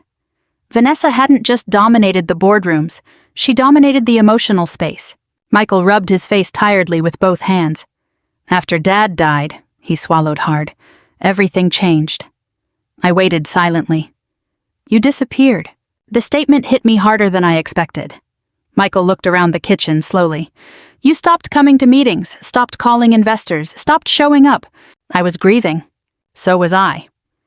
The honesty in that statement nearly broke my heart because he was right. Richard's death shattered us both in different ways. I retreated into silence. Michael buried himself in work and marriage. Neither path healed anything. A long moment passed without a word between us. Then Michael asked softly, "Did you really only take that housekeeping job to watch us all these years?" I offered a faint smile. "Not at first." "What changed?" I looked out the window at the falling snow thoughtfully. "In the beginning, I just wanted a simple peace. The boardrooms felt unbearable after your father passed." Michael nodded slightly. "But then I started seeing something else. Fear." The word hung heavily between us. The employees were terrified of executives, managers were obsessed with image, and people forgot how to treat one another. Michael's face fell slightly. "And me." I didn't answer immediately, because a mother spends her life trying to shield her child from pain, even the pain they earn. Finally, I whispered, "Yes." Michael lowered his head. I became weak. "No," I said softly, "you became afraid." That sentence caused him to start weeping silently, which then escalated into a full sob. I hadn't seen my son cry since Richard's funeral. Watching him sit there in his expensive suit, looking entirely lost, a piece of me fractured all over again. "I failed you," he whispered. "No," my voice surprised even me. "You failed yourself." He covered his face with trembling hands. "I loved her." "I know. Now I don't even recognize our life." I slowly reached across the table and touched his hand. For several seconds, he gripped my fingers tightly, just like he used to during thunderstorms when he was small. "I should have protected you," he whispered. I nodded. "Yes, you should have. Sometimes truth matters more than comfort." Michael took a deep, shaky breath. "She says you disgraced us." The sentence hung painfully between us. I looked around my tiny kitchen. "My existence is what disgraces her," I corrected gently. He wept harder after that. Eventually, he asked the question I think he feared the most. "What happens now?" I thought of Vanessa standing beneath the crystal lights tonight, watching her perfect world fracture publicly. I thought of the audits, the investors, the board, the staff, and at the bottom of it all, I thought of family. Broken family. "I don't know yet," I admitted honestly. Michael looked down at his tea, then said softly, "She's furious." "I imagine she is. She thinks you planned all of this to destroy her." I let out a sad laugh. "No, sweetheart." I looked directly at him. Vanessa destroyed herself the moment she stopped seeing people as human beings. Silence filled the kitchen once more. Then Michael finally whispered the words I suspect he had wanted to say all night. "I'm sorry, Ma." Simple words, late words, but real words. Somehow, that mattered. I squeezed his hand gently as the snow continued to fall around my small house. For the first time in years, my son was looking directly at me again. Not at Vanessa, not at investors, not at an image. Just me. And despite the pain of the evening, that alone felt like the chapter of a new beginning. The audit officially began on Monday morning. By Tuesday afternoon, the entire executive floor felt like a building waiting for an earthquake. No one was smiling anymore. Assistants whispered behind half-closed office doors. Department heads abruptly avoided eye contact in the corridors. Security personnel stood near the conference rooms, pretending not to listen, while the legal team moved between offices carrying stacks of folders. Fear had changed sides, and Vanessa hated every second of it. I arrived at the hotel just past 8 a.m., and for the first time in years, I wasn't wearing a housekeeping uniform. I wore a cream-colored wool coat instead. The reaction from the staff was immediate. People stood up straighter when they saw me. Some smiled nervously. Others looked thrilled. Angela nearly dropped her folder when she saw me approaching near the lobby reception desk. "You look beautiful," she whispered. I touched her arm gently. "How is your husband doing?" "He restarts his treatments next week." Her eyes filled with tears instantly at the insurance decision. I nodded slowly. Following Friday night's gala, the layoff plans had been frozen. It was one of my first actions upon taking charge. It hadn't been officially announced, but the staff was already hearing rumors. Good rumors this time. When I stepped into the executive elevator, I caught a brief glimpse of myself in the mirrored walls. For years, I hid intentionally. Now, the entire building around me felt different. Not because I had changed, but because the truth had altered what people were allowed to see. When I reached the top floor, the boardroom doors were open. Inside, the tension was almost vibrant in the air. Marcus sat at the far end, reviewing audit summaries with 2 external legal counsels. Robert Sinclair stood quietly by the window while a few board members whispered among themselves. "And Vanessa?" Vanessa looked furious. Not scared anymore. Angry. She sat rigidly at the conference table, dressed in all black from head to toe, looking like someone attending a funeral.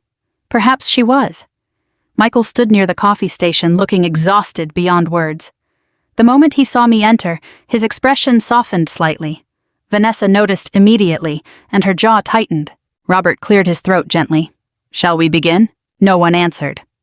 The lead auditor opened a thick report calmly. "Over the past 18 months, he began, multiple executive expenditures were improperly categorized under hotel branding and corporate development accounts." Vanessa crossed her arms. "This is ridiculous," the auditor continued. "Several expenses were explicitly personal in nature." The projection screen behind him illuminated. Luxury jewelry purchases, private spa invoices, designer consulting contracts, and international travel completely disconnected from business operations. Each item showed transaction dates and authorization routes. The room remained dead silent, save for the clicking of the presentation slides. Michael stared at the screen like a man watching his life collapse in public. Vanessa finally snapped. "Every executive in hospitality spends money on image management." Marcus spoke calmly across the table. "Not through concealed reimbursement structures, Vanessa." She turned on him sharply. "Oh, please, Marcus, don't start playing the moral authority now." He didn't react, which only seemed to make her angrier. The auditor switched to another slide, this one displaying internal emails. The color left Vanessa's face instantly. She recognized them immediately. One email read, "Older staff members compromise the luxury perception metrics." Another stated, "Housekeeping personnel should remain visually invisible during investor events." The room went completely cold. I watched several board members exchange uncomfortable glances. An older investor muttered a quiet, "My goodness." Vanessa stood up suddenly. "You are taking those entirely out of context." "No," Robert said calmly. "I don't believe we are."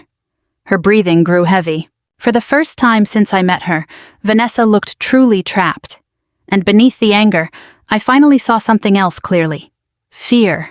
Pure fear. Because people who build their identity entirely on status tend to panic when they lose control over perception. Vanessa's entire world relied on appearing powerful. Now she was being stripped bare. Michael finally spoke, his voice hoarse. "Why didn't you tell me about these expenses?" Vanessa stared at him in disbelief. "You're questioning me now?" "Yes." The single word shifted the room because for the first time in years, Michael sounded resolute.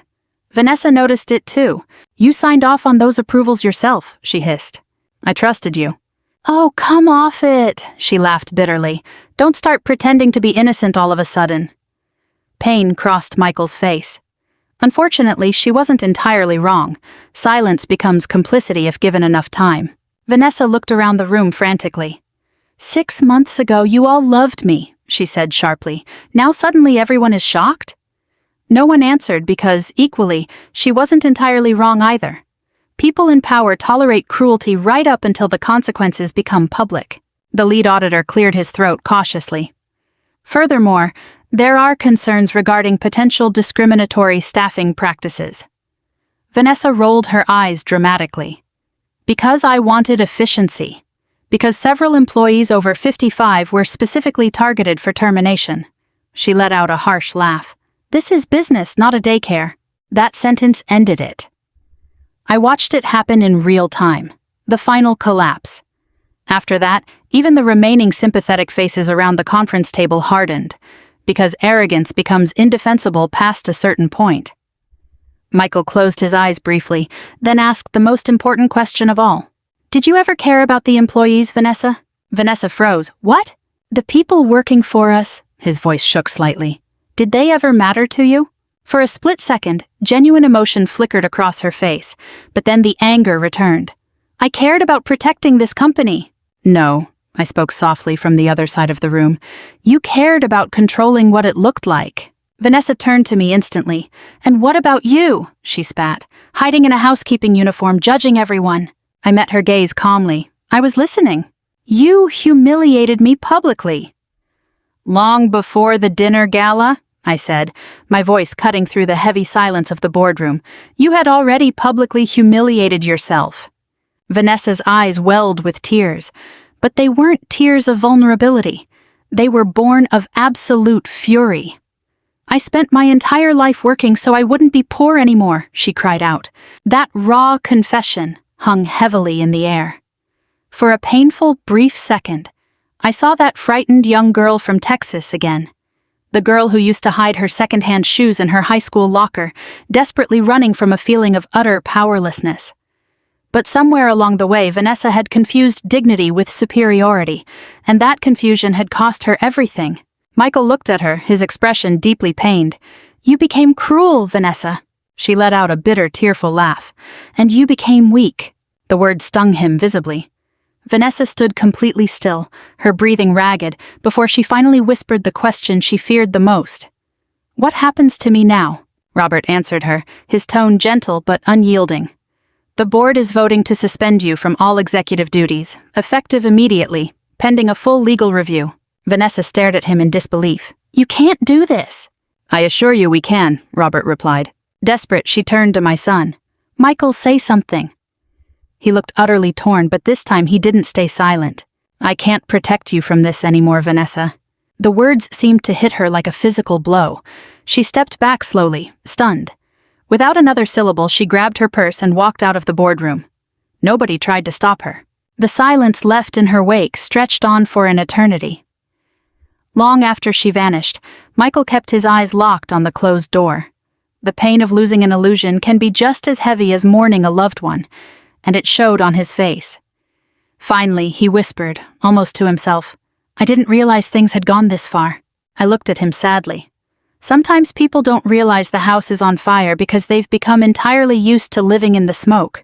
By Friday morning, the story had exploded across every major business news outlet in the country. Headlines flashed across television screens and social media feeds before sunrise. They spoke of corporate scandals involving luxury brands, a secret hotel owner unmasked at a public dinner, and a billionaire founder hidden in a housekeeper's uniform. But the most devastating headline for Vanessa exposed the executive accused of calling her staff dead weight. The public always consumes stories like this rapidly, especially when it involves the spectacular downfall of someone driven by arrogance. I sat quietly in my kitchen watching the morning news, a cup of untouched coffee growing cold beside me. Every channel replayed snippets from the gala, Vanessa's shocked expression, the thundering applause after Robert introduced me, the exact moment Marcus verified the signatures on the checks. Analysts broke down our body language as if it were court evidence, yet beneath the noise, something else bothered me. The coverage wasn't focused on the human element. It was treated purely as a spectacle. That is how modern media handles real pain, turning it into standard entertainment. My phone rang continuously with calls from board members, investors, reporters, and old acquaintances I hadn't heard from in years. I ignored almost all of them. Then Margaret called. She's doing an interview, she said without greeting. I closed my eyes briefly. Of course she was. What is she saying? She went on air early this morning. Margaret hesitated. She's claiming you orchestrated a public humiliation campaign against her. She's implying our family manipulated her from the very beginning. That part brought an unexpected ache to my chest. Not because the accusation could truly harm me, but because I knew Vanessa genuinely believed it. Pain has a way of distorting memory, especially when a person is finally held accountable. Margaret let out a quiet breath. Robert wants to hold an official press conference this afternoon. No, I replied after a brief pause. Tell him no. I'll hold it myself. The phone went silent for a moment before Margaret whispered, Richard would be so incredibly proud of you today. The words nearly brought me to tears. The press conference was scheduled for 4 p.m. in the grand ballroom of our flagship hotel, the exact room where the confrontation had unfolded nights before. By 3:30 p.m., journalists stood shoulder to shoulder, packing the lobby. Camera flashes reflected brightly off the polished marble floors, while hotel security worked to manage the growing noise. Upstairs in a private holding room, Michael stood by the window, staring out at the Chicago skyline. He looked entirely drained. Having barely slept all week, neither had I. You don't have to face them alone, he said softly as I walked in. I gave him a reassuring smile. Neither do you. We stood in the quiet together for a few seconds before he spoke again. Vanessa moved out last night. The sadness in his voice broke my heart. I didn't miss Vanessa, but I hated watching my son mourn the life he thought he had built. Are you holding up okay? I asked gently. He let out a hollow laugh. The honest answer is no. That's all right, I told him. Healing has to start from the truth. Michael rubbed his forehead tiredly. She told me I betrayed her. I studied him closely. What do you think? He swallowed hard. I think I betrayed everyone. That response showed more maturity than anything I had heard from him in years. Before I could reply, a staff member knocked gently on the door. Mrs. Perez, they are ready for you. The ballroom fell into a dead silence the moment I stepped onto the stage. Hundreds of reporters stared at me under the glaring television lights, the continuous clicking of cameras filling the air. The questions were practically visible in their eyes. I walked steadily to the podium while Michael took his place a few feet behind me at the side of the stage. I looked out at the crowded room for a moment before I began to speak. My name is Penelope Perez, my voice echoed softly through the speakers. For many years following my husband's passing, I chose to stay out of the public eye. Richard Perez believed that a business must care for its people long before it pursues profit. But somewhere along the way, our company lost sight of that. The reporters scribbled notes rapidly as flashes illuminated the room. One journalist immediately raised a hand. Mrs. Perez, did you intentionally hide your ownership from your daughter-in-law? I hid my ownership from almost everyone, I replied. Why? I thought about it carefully. Because grief changes a person. For a long time after my husband died, I didn't recognize who I was. Working quietly in our own hotels reminded me of exactly who we built this company for in the first place. Another reporter stood up. Is it true that you worked as a housekeeper for years? Yes, it is, I said, prompting an immediate wave of whispers through the room. Why would the owner clean hotel rooms? The reporter pressed. I smiled sadly. Because there is profound dignity in honest labor. A heavy stillness followed the answer. An older journalist in the front row slowly lowered his notepad. Before more questions could interrupt, I continued.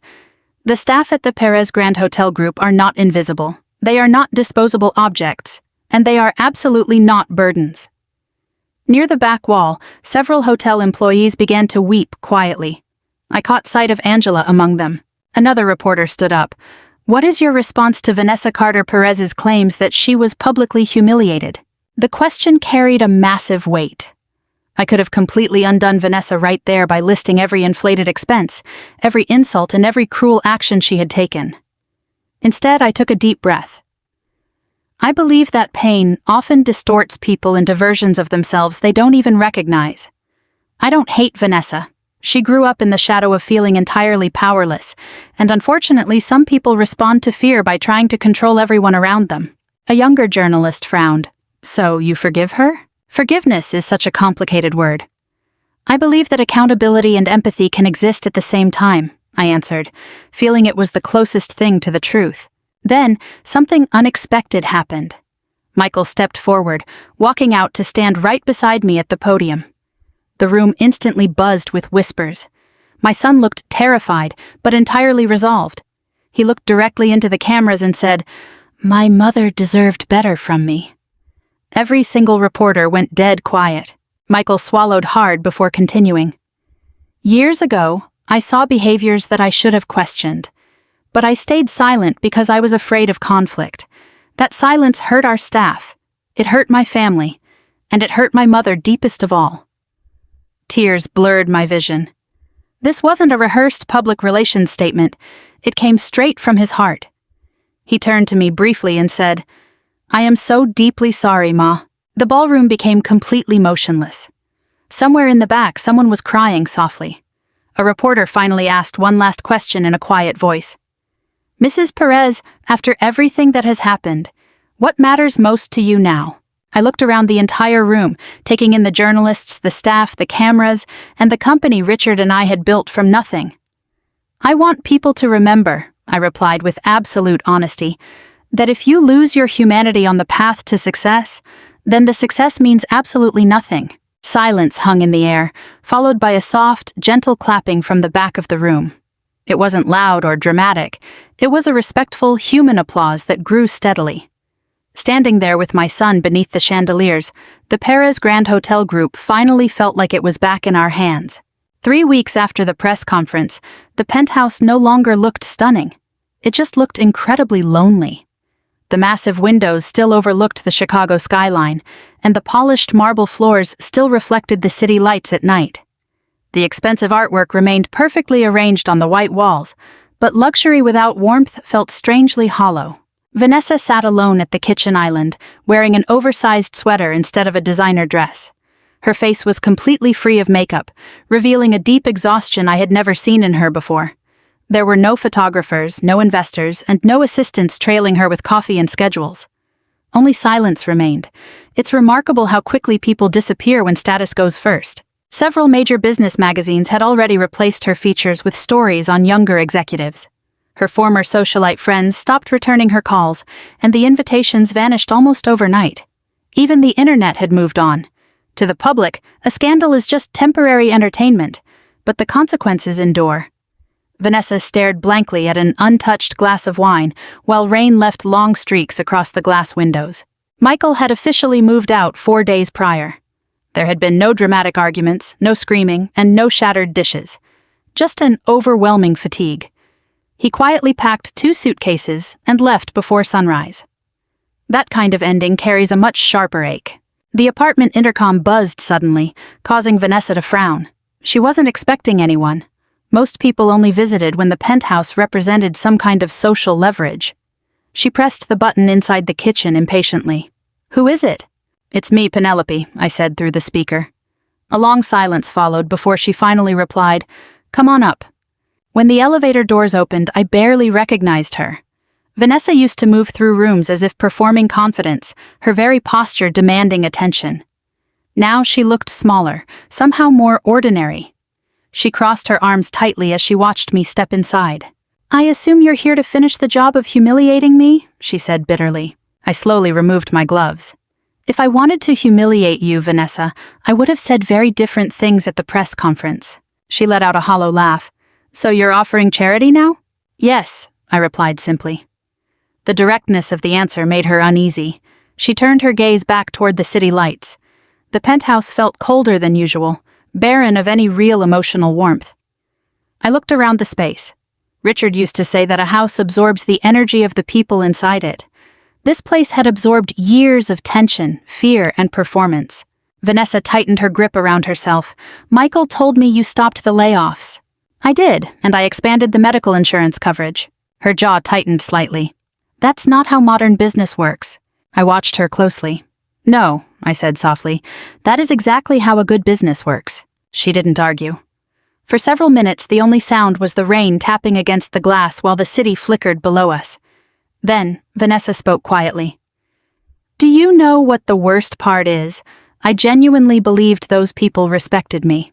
There it was, the real wound. It wasn't about the money or the lost status, it was about validation. She walked slowly toward the counter. "They're all gone," she whispered. "Every single one of them." "When people love your image instead of your character," I told her gently, "they leave the moment the image shatters." Vanessa let out a tearful chuckle. "You sound like a therapist." "No," I smiled sadly, "just old." The comment almost made her laugh. Almost. "When I was 13, she said softly, staring down at her glass, "our power was shut off for 2 weeks. My mother sat in the bathroom and cried because she couldn't pay the utility bill.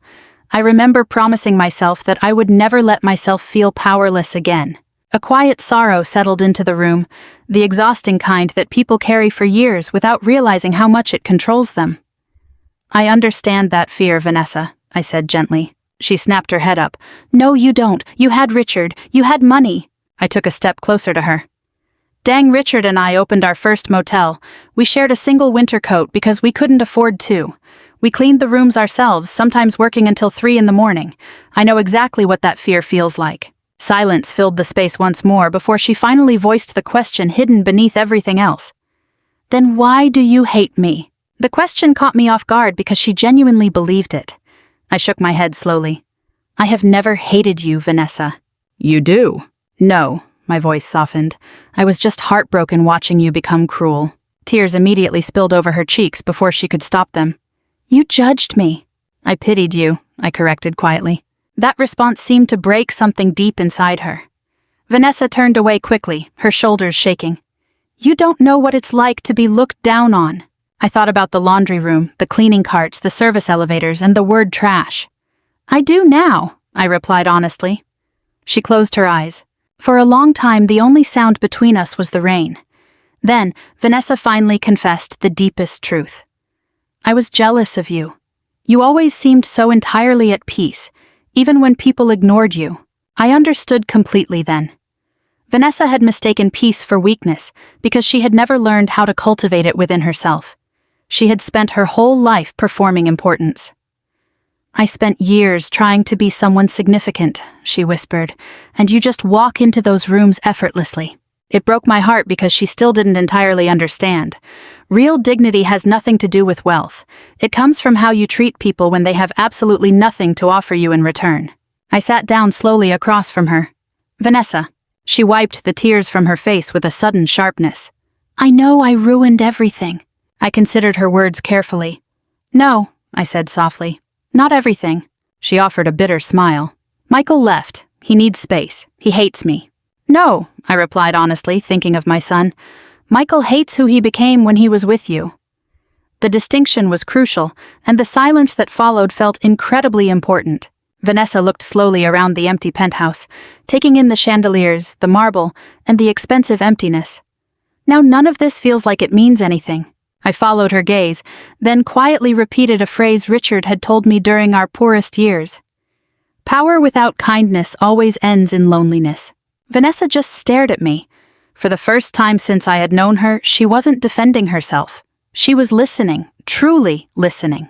I don't know how to start over, she whispered. I looked at the frightened woman sitting across from me. She wasn't an executive, a socialite, or the corporate villain everyone online was criticizing. She was just a broken human being who had built her entire identity on escaping shame, turning into an expert at humiliating others out of fear of being humiliated herself. I stood up slowly and put on my coat. Before leaving, I walked over to her one last time. The way you start over, I said gently, is by learning to see the human being in front of you before you judge them. Tears fell silently down her face. I touched her shoulder lightly. It wasn't because she had fully earned forgiveness. She was a long way from that. But because carrying hatred only destroys the person holding onto it. Then I walked out of the penthouse, leaving the Chicago rain falling behind us. Vanessa was left sitting alone, with nothing left to hide behind but the truth. Spring arrived quietly that year. After months of heavy snow and gray skies, Chicago finally thawed, the city softening bit by bit. Sidewalk cafes reopened, the trees along Michigan Avenue turned green, and people's smiles came easier with the return of the sun. Healing feels a lot like that, slow, uneven, but full of hope. 6 months after the gala, the Perez Grand Hotel Group looked entirely different. It wasn't a superficial change, it was a human one. The first major policy update I approved was expanding healthcare coverage for our long-term staff. Retirement support was strengthened, and employee bonuses returned for the first time in years. Most importantly, executives were now required to spend 1 full week every year working alongside frontline operations, housekeeping, laundry, kitchen service, and front desk. No exceptions. Marcus joked that half the executive team nearly fainted after a single afternoon of moving luggage carts. Good. People should understand the labor that supports their comfort. I still visit our flagship hotel often, though no longer in secret. Remarkably, the staff treats me almost exactly the same as before. Angela still scolds me if I skip lunch, and Maria still forces homemade cookies into my purse. The only real difference now is that people no longer feel apologetic for existing around management. That matters more than anyone realizes. One warm Thursday morning, I walked through the lobby and noticed Michael helping an elderly couple carry their bags near the front desk. I paused quietly.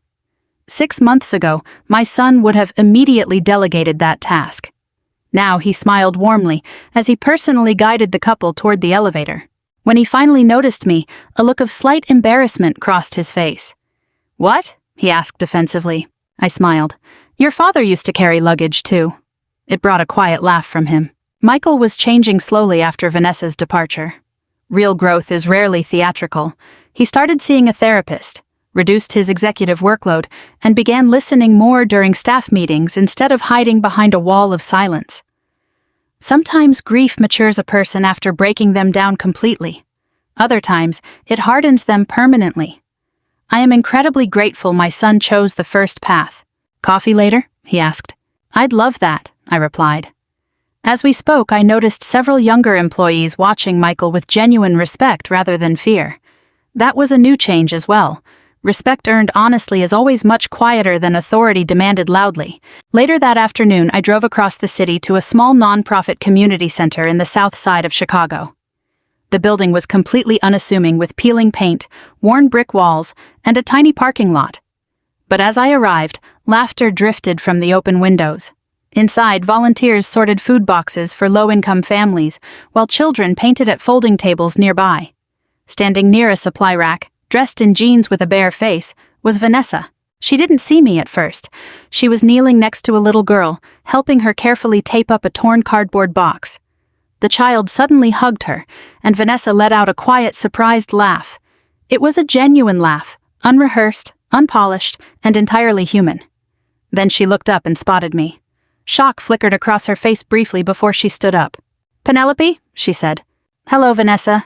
She tucked her hair behind her ear nervously. The designer dresses were gone, along with the cold assistants and the carefully curated image. She still looked tired, but remarkably lighter. A nonprofit coordinator walked over with a smile. "Vanessa is saving our budget," she told me proudly. "She completely restructured our donation system." Vanessa looked instantly embarrassed, muttering that it was nothing. "No," I said. "Actually, it means a lot." That was the point. After the coordinator walked away, we stood side by side awkwardly near the supply racks. Finally, Vanessa spoke softly.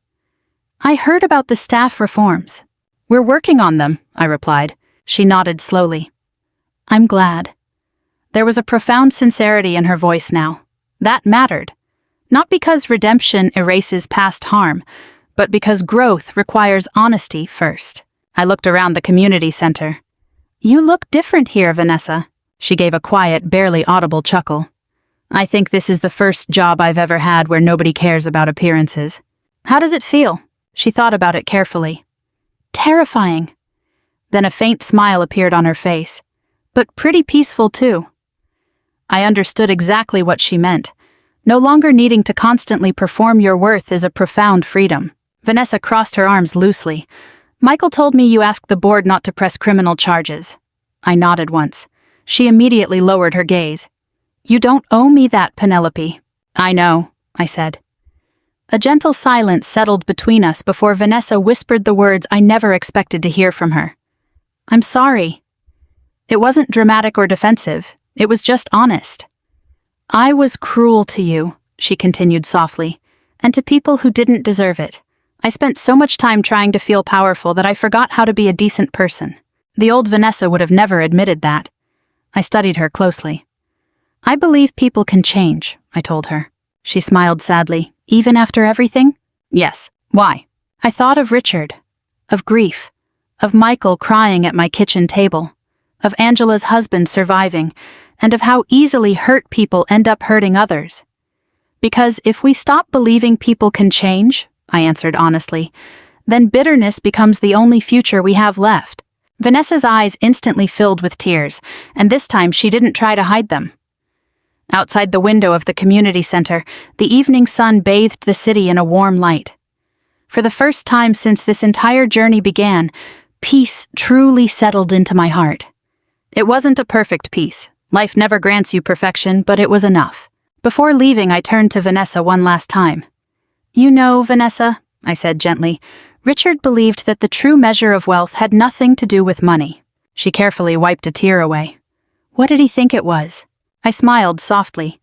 "It's how many people feel safer in a room simply because you walked into it." Vanessa wept harder after that. Truthfully, so did I. That evening, Michael and I shared dinner in my small brick house on the outskirts of the city. Nothing fancy, just soup, bread, and coffee afterward.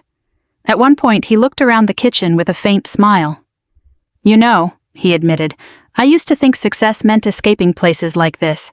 I reached across the table and held his hand gently. "And now?" Michael looked around the small warm kitchen thoughtfully, then smiled. "Now I think this might be the wealthiest house I've ever seen." Outside, the spring rain tapped gently against the windows. Inside, laughter echoed through the kitchen for the first time in years. Deep down, I finally understood the lesson Richard had always tried to teach us. Money can build hotels, but kindness is what makes people feel at home. After everything that happened, I spent a long time thinking about how easily we judge one another based entirely on appearances. A housekeeping uniform, an old car, a woman standing quietly in the corner of a room. So many people looked at me and decided my worth before they ever knew my story. But life has a beautiful way of revealing the truth over time. Those who speak loudest about power are often the ones most terrified of losing it, while those who appear completely ordinary sometimes carry the greatest strength of all. What happened within my family taught me a lesson I will never forget.